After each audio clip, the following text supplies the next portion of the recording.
Është e vërtet që në kohën e diktaturës të Enver Hoxhës filmat të patën një zhvillim, mund të themi sasior se sa cilësor, për vetë arsyeën sepse ishin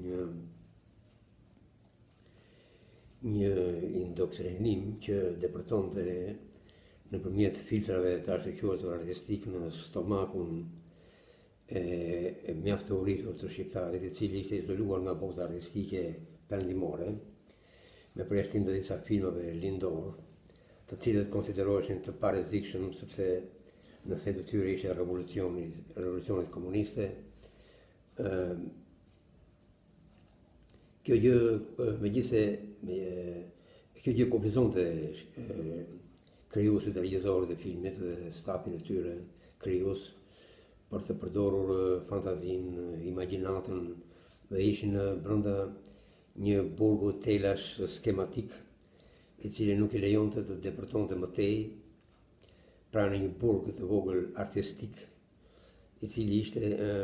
kontrollohesh me shumë vigjilencë nga organet drejtuese të kulturës, po dhe ato ideologjike deri në Komitetin Qendror të Partisë, i cili vuloste pozicionin e filmit, domethënë duhet të dilte në çarkullim apo jo, dhe ku duhet të përfundonte autori filmin nëse filmi ishte me tendenca jo realiste. Dhe përfundohet akoma më keq nëse filmi gjykohet se nxinte realitetin. Në fakt asnjë krijues nuk guxonte të nxinte realitetin. Kjo ishte realiteti i hidhur i asaj kohe, por me gjithë profesionalizimin e regjisorëve, të cilët mjaft prej tyre kishin studiuar dhe jashtë, kuptohet në vende të lindjes, si për shembull në Moskë, në Prag, ndoshta edhe në Rumani dhe Hungari, ata solën një këndvështrim ndjesi më liberal, por mjaft të druajtur në filmat e tyre, sepse kufizimi ishte kufizim